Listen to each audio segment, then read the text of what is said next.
E como hoje é sábado, vamos abrir o espaço da rubrica da Liga Portuguesa contra o Cancro, do Núcleo Regional do Norte. Hoje vamos falar de infecções sexualmente transmissíveis e relacionamento com o cancro. Nosso convidado, Fernando Ribas, dermatologista e diretor também, precisamente, do Núcleo Regional do Norte da Liga Portuguesa contra o Cancro. Bom dia, doutor, bem-vindo. Ora, este é um tema, e estas infecções são delicadas, complexas e graves, e tem aqui um problema acrescido ainda mais, que é, às vezes, não têm sintomas, não é, quando se manifestam. Exatamente, pois. As doenças sexualmente transmissíveis, ou as infecções sexualmente transmissíveis, são conhecidas também como doenças venéreas. Curiosamente, doenças venéreas têm a ver com Vênus, deusa da mitologia grega, deusa do amor, e que, por vistos, penalizaria qualquer pessoa que tivesse um comportamento não muito aceito socialmente.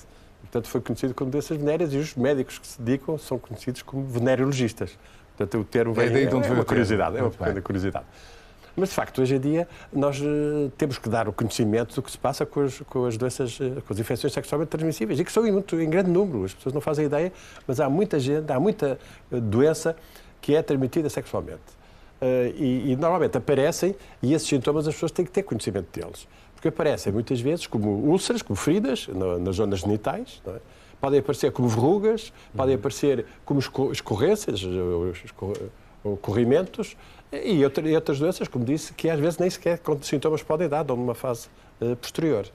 E estamos a falar, e muitas delas são provocadas por quê? Por bactérias, por vírus, por fungos, inclusivamente, e outras doenças, até parasitas, podem originar essas doenças. E são muitas, de facto, desde a sífilis, desde o condroide, que é a úlcera mole. Portanto, há inclusivamente cancros, que são chamados cancro duro e cancro mole, por exemplo, as primas infecções que estão com a sífilis e que estão com o cancroide, e que não têm nada a ver com cancro.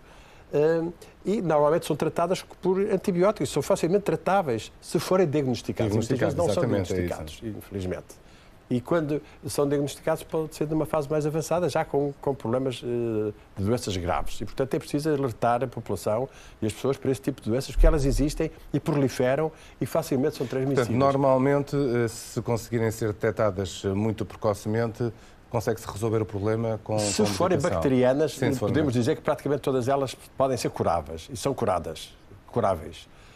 Se forem vírus, aí entramos numa fase mais complexa.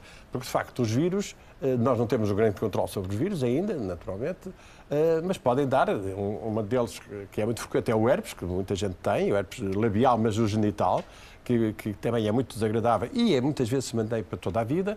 E há depois aqueles vírus que são, de facto, bastante complexos, que é o caso do HIV, do vírus da imunodeficiência humana, que provoca muitas vezes o sarcoma de Kaposi e outro tipo de neoplasias, porque diminuem a imunidade e a pessoa deixa de ter imunidade, e os cancros podem começar a desenvolver-se e não são controláveis.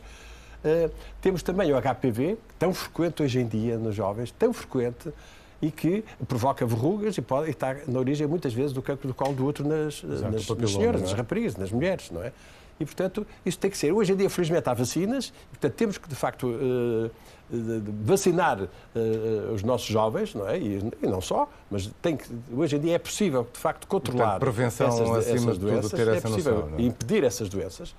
E depois há outras doenças ainda, que é o caso, por exemplo, do HTLV, que é um vírus também, que é o retrovírus, e no caso do HIV, por exemplo, estes retrovírus podem ser controlados, e hoje em dia já há medicamentos antivíricos em que, digamos, podemos dizer que as pessoas já não morrem com HIV, mas se têm que ser diagnosticados, têm que fazer um tratamento permanente quase toda a vida, com múltiplos medicamentos, e consegue-se controlar com alguma facilidade.